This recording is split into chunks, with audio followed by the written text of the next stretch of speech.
Ulangan pasal yang ke-6 ayat yang ke-5 dalam terjemahan Easy English Bible Version ditulis seperti ini. Love the Lord your God with all of your mind and your thoughts.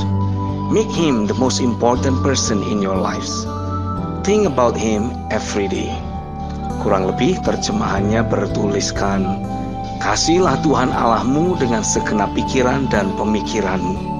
Jadikan Tuhan sebagai pribadi yang teramat sangat penting atau yang terutama. Pikirkan tentang Dia setiap hari. Ayat di atas terus berbicara kuat dalam batin saya, memurnikan dan menyucikan hati saya lebih lagi dari segala cetakan dan pencemaran dunia ini. Sebab tanpa sadar, motivasi hati kita bisa saja telah mengalami perubahan oleh karena kita lalai dari menjaganya. Kita mulai main mata dengan pola kehidupan dunia ini, sehingga mulai muncul berbagai keinginan-keinginan dan kebutuhan-kebutuhan lainnya selain dari keberadaan Tuhan sendiri. Mungkin kita merasa wajar saja manusia punya keinginan dan kebutuhan lain selain Tuhan. Itu memang wajar bagi manusia lama atau keturunan Adam yang jatuh dalam dosa. Tapi bagi kita yang telah ditebus dan hidup sebagai ciptaan baru, hal tersebut tidaklah wajar. Tuhan dan firman-Nya merupakan satu-satunya pribadi yang bisa memuaskan batin kita. Itulah kebutuhan kita satu-satunya. Jika itu tidak tercukupi, maka hancurlah hidup kita. Tapi jika realitanya memenuhi batin kita, maka hidup kita menjadi utuh, dan kita dibawa untuk selalu hidup dalam dunianya Tuhan. Permasalahannya, dunia ini sudah mencetak kita sedemikian rupa dan membuat kita percaya bahwa kita membutuhkan sandang, pangan, dan papan untuk menjalani hidup yang layak di atas muka bumi ini. Jadi mau tidak mau, kita harus mengejar kebutuhan akan hal tersebut dengan berbagai macam cara. Sepintas, hal tersebut wajar dan memang begitulah normalnya kehidupan manusia. Tapi setelah saya menggali firman lebih lanjut dan membandingkannya dengan janji Tuhan dan konsep kehidupan yang Tuhan inginkan, maka saya bisa mengatakan dengan lantang bahwa konsep kehidupan yang dunia ini tawarkan adalah salah. Tuhan tidak mendesain kita dengan tujuan untuk mencari kebutuhan hidup. Ya, tidak pernah. Ia sudah menyediakan itu semua tanpa perlu kita mencarinya, apalagi berjerih lelah. Tidak. Perhatikan saja bagaimana Tuhan menciptakan langit, bumi, dan segala isinya. Ia menyediakan semuanya terlebih dahulu. Barulah manusia ditempatkan di Taman Eden. Dan pola Tuhan tidak berubah dari dahulu, sekarang, dan selamanya. Ia tidak pernah mengganti grand design tersebut. Terbukti pada kitab Ulangan pasal yang ke-6, ia menjalankan pola kehidupan yang sudah ditetapkan tersebut dan menginginkan Israel untuk berada di dalamnya. Kitab Ulangan pasal 6 ayat 10-12 mencatat, apabila Tuhan Allahmu telah membawa engkau masuk ke negeri yang dijanjikannya dengan sumpah kepada nenek moyangmu, yakni Abraham, Ishak, dan Yakub, untuk memberikannya kepadamu kota-kota yang besar dan baik yang tidak kau dirikan, rumah-rumah penuh berisi barang-barang baik yang tidak kau isi, sumur-sumur yang tidak kau gali, kebun-kebun anggur dan kebun-kebun zaitun yang tidak kau tanami. Dan apabila engkau sudah makan dan menjadi kenyang, maka berhati-hatilah, supaya jangan engkau melupakan Tuhan yang telah membawa kamu keluar dari tanah Mesir, dari rumah perbudakan. Bagian kita saat ini adalah berfokus pada realita hadirat-Nya, mencintainya, dan memenuhi batin kita dengan pekerjaan roh dan firman-Nya saja. Itulah yang akan membuat kita hidup di dalam dunianya Tuhan yang tanpa pergumulan dan tanpa kekurangan. Saya jadi paham, untuk mengalahkan apa yang dunia yakini atau pola hidup dunia ini, maka tidak ada cara lain. Kita harus meyakini dan menghidupi pola yang Tuhan tetapkan. Jika tidak, kita akan terus ada dalam sistem kehidupan dunia ini yang membuat kita terus disibukkan oleh banyaknya kebutuhan, keinginan, serta pergulatan untuk mendapatkan kebutuhan hidup sehari-hari kita. Doa saya, Roh Kudus, tolong saya untuk dapat meyakini polanya Tuhan dan menolak pola dunia ini. Saya mau diperlakukan oleh Tuhan seturut dengan kebenaran yang saya yakini. Saya mau mengalami realita firman-Mu di atas muka bumi ini. Saya tidak mau hidup dalam sistem dunia yang jahat dan penuh kedurhakaan ini. Melainkan, saya mau hidup dalam sistem kerajaan sorga, mengalami secara utuh apa yang Tuhan sudah tetapkan. Kitab 2 Samuel pasal 22 ayat yang ke-21 mencatat, Tuhan memperlakukan aku sesuai dengan kebenaranku. Ia membalas kepadaku sesuai dengan kesucian tanganku. Biarlah itu semua menjadi bagian dari kehidupan kita. Amin.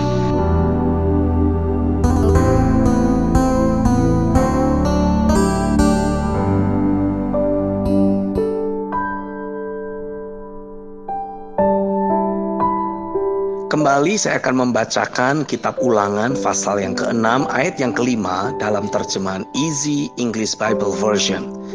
Firman Tuhan berkata, "Love the Lord your God with all of your mind and your thoughts. Make Him the most important person in your lives. Think about Him every day." Dan kurang lebih terjemahannya berbunyi, "Kasihilah Tuhan Allahmu dengan segenap pikiran dan pemikiran-pemikiranmu." Jadikan Tuhan sebagai pribadi yang teramat sangat penting, yang terutama dalam hidupmu. Pikirkanlah tentang Dia setiap hari. Saat saya membaca kembali ayat di atas, Roh Kudus banyak mengoreksi dan mendefinisi ulang arti cinta akan Tuhan dalam diri saya. Sebab saya jadi paham, ternyata cinta akan Tuhan sangat berkaitan dengan pikiran dan pemikiran kita setiap harinya.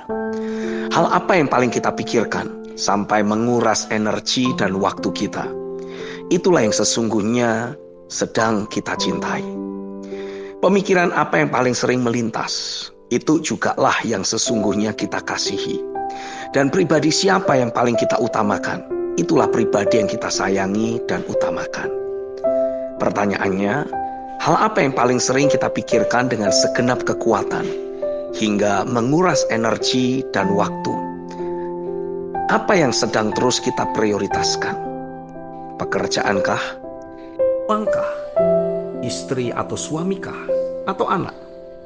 Prinsipnya, jika bukan Tuhan yang paling sering kita pikirkan, artinya ada pribadi dan hal lain yang lebih kita cintai daripada Tuhan. Oleh karena itu, kita membutuhkan keterbukaan hati di hadapannya dan juga pengakuan diri ataupun pertobatan. Jikalau yang selama ini ada beragam jenis pemikiran yang menguras kekuatan kita selain dari keberadaan Tuhan, baiklah kita mengakui hal tersebut di hadapan hadirat-Nya. Karena dengan demikian Roh Kudus dapat bekerja untuk menyelaraskan hidup kita seturut dengan firman-Nya.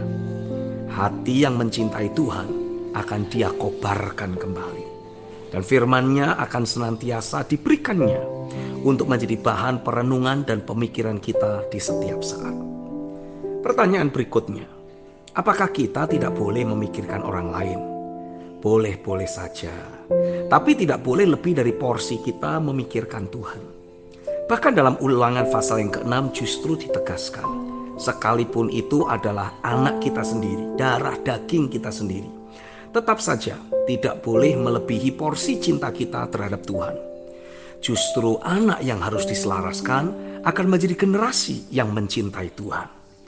Kitab Ulangan 6 ayat yang ke-7 mencatat, haruslah engkau mengajarkannya berulang-ulang kepada anak-anakmu dan membicarakannya apabila engkau duduk di rumahmu, apabila engkau sedang dalam perjalanan, apabila engkau berbaring, dan apabila engkau bangun. Lalu bagaimana dengan kebutuhan hidup atau pekerjaan sehari-hari kita? Inilah aspek yang seringkali menguras energi kita. Hal ini bahkan tidak perlu kita pikirkan. Tentu hal ini tidak berlaku untuk para pemalas. Sebab semua yang kita butuhkan sebenarnya sudah Tuhan sediakan. Bahkan kita tidak perlu bersibuk atau menyibukkan diri guna mempersiapkan apa yang kita butuhkan. Ya, itulah kebenarannya. Itulah akibat dari hati yang mencintai Tuhan. Perhatikan kitab Ulangan pasal 6 ayat 10-11. Di dalam Alkitab dituliskan seperti ini. Maka Apabila Tuhan Allahmu telah membawa engkau masuk ke negeri yang dijanjikannya dengan sumpah kepada nenek moyangmu, yakni Abraham, Ishak, dan Yakub, untuk memberikannya kepadamu kota-kota yang besar dan baik yang tidak kau dirikan, rumah-rumah penuh berisi berbagai-bagai barang baik yang tidak kau isi, sumur-sumur yang tidak kau gali, kebun-kebun anggur dan kebun-kebun zaitun yang tidak kau tanami. Dan apabila engkau sudah makan dan menjadi kenyang, janganlah engkau lupa akan Tuhan Allahmu. Sebenarnya Tuhan mau membawa hidup kita untuk tidak bergumul tentang apapun, baik itu dalam aspek orang ataupun juga pekerjaan. Ia hanya mau kita bergumul atau berasosiasi dengan segenap hati, jiwa, dan pemikiran dengan pribadinya atau firman-Nya saja. Hanya itu saja yang Dia mau. Selebihnya Tuhan akan memikirkannya dan menyediakannya bagi kita. Tuhan tidak pernah menciptakan kita untuk bergumul dengan hal yang lain. Ia mau kita fokus pada pribadi dan rencananya saja. Itu saja. Pertanyaan selanjutnya, percayakah kita terhadap prinsip kebenaran dan konsep kehidupan yang Tuhan tawarkan di atas? Jika kita percaya, maka kita akan mengalaminya. Saya mau percaya, dan saya mendapati hal tersebut dijadikan oleh Tuhan sebagai kebenaran dalam kehidupan saya. Dan kebenaran itulah yang memberikan posisi rohani kepada saya untuk mengubahkan fakta yang harus saya hadapi. Saya mau memastikan untuk hanya mencintai Tuhan saja. Amin.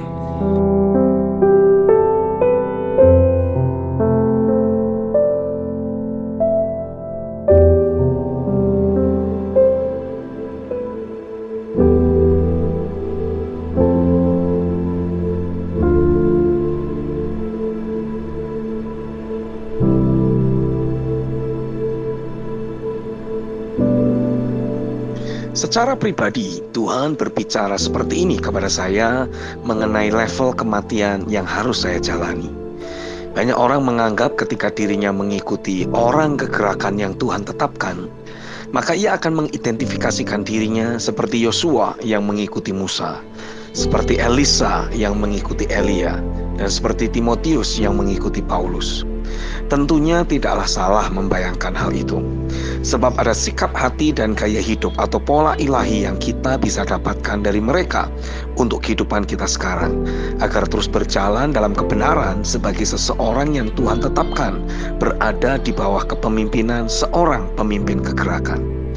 Tapi Roh Kudus menegaskan kepada saya, matikan dari keinginanmu untuk menjadi seperti Yosua, Elisa, ataupun Timotius.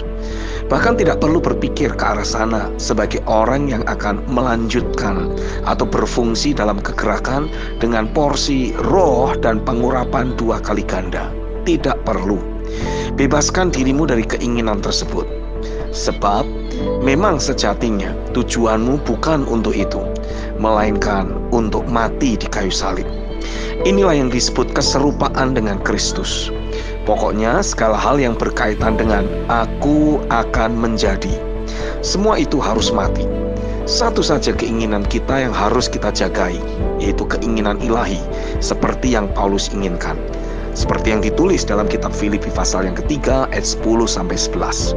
Firman Tuhan mengatakan, "Yang ku kehendaki ialah mengenal Dia dan kuasa kebangkitannya, dan persekutuan dalam penderitaannya, di mana aku menjadi serupa dengan Dia dalam kematiannya, supaya aku akhirnya beroleh kebangkitan dari antara orang mati." Ada 3 poin penting dari 1 kalimat di atas. Yang pertama, yang ku kehendaki ialah mengenal Dia dan kuasa kebangkitannya. Keinginan di atas bersifat sangat intim. Itulah keinginan yang harus kita jagai, yaitu bersekutu dengan Dia. Tidak peduli mau jadi apa dan siapa diri kita nanti. Persekutuan dengan Tuhan merupakan hal yang terutama. Apapun boleh hilang dari hidup kita, posisi, jabatan, fungsi, harta, dan lain-lain. Tapi satu saja keinginan yang harus kita jagai, yaitu mengenal Dia. sehingga kapanpun dan dimanapun roh kita akan tetap melekat dengan Tuhan.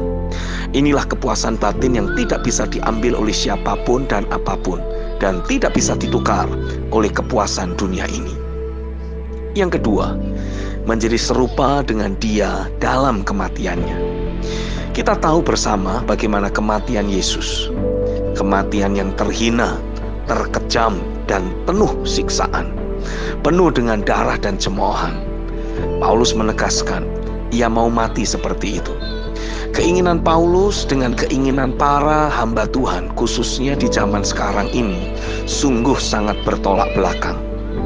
Para hamba Tuhan sekarang menginginkan diri mereka menjadi para pengkhotbah yang terkenal, pengkhotbah yang diurapi dengan jemaat yang banyak, menjadi tokoh kebangunan rohani atas kotanya, diberkati, menjadi orang yang terpandang. Kalau boleh juga sekalian jadi orang yang kaya banget. Sangat berbeda dengan keinginan Paulus. Yang ketiga, beroleh kebangkitan dari antara orang mati. Yesus mati, lalu ia bangkit pada hari yang ketiga. Pengalaman bangkit dari kematian sudah pernah dialami oleh Paulus ketika ia dilempari batu sampai mati. Tercatat dalam kitab Kisah Rasul 14 ayat 19-20. Lalu keinginan bangkit seperti apakah yang Paulus maksudkan? Ia mau menyatu dengan Kristus dalam keabadian atau kekekalan untuk selamanya. Esensi dari tiga keinginan Paulus di atas adalah ia mau menjadi serupa dengan Kristus. Dan apa yang dia inginkan sama sekali tidak ada hubungannya dengan hal-hal lahiriah seperti jabatan, kekayaan, ketenaran, fungsi, posisi, jabatan, apapun hal lahiriah yang lainnya. Sebab bagi Paulus, semua itu adalah sampah. Tapi jika akhirnya Paulus menjadi seorang rasul, bahkan ia menjadi rasul yang sangat berpengaruh, diakui keabsahannya dalam bentuk kapasitas, dedikasi, integritas oleh para rasul yang lainnya. Dan juga pelayanannya menjadi sangat berdampak hingga sekarang. Ternyata semua itu bukan lagi Paulus. Ia sudah mati dari keinginan itu semua. Bapalah yang mempromosikan dirinya sehingga ia dibangkitkan sebagai pribadi yang berbeda, pribadi yang menyatu dengan Kristus. Galatia 2 ayat yang ke-20 mencatat, namun aku hidup, tetapi bukan lagi aku sendiri yang hidup, melainkan Kristus yang hidup di dalam aku. Dan hidupku yang kuhidupi sekarang di dalam daging adalah hidup oleh iman dalam Anak Allah yang telah mengasihi aku dan menyerahkan dirinya untuk aku. Itulah satu-satunya keinginan yang harus saya jagai. Saya tidak membutuhkan nama besar, saya tidak membutuhkan keterkenalan, saya tidak membutuhkan posisi atau jabatan, saya bahkan tidak membutuhkan pengakuan manusia. Yang saya butuhkan hanyalah Kristus yang memenuhi hidup saya. Titik. Amin.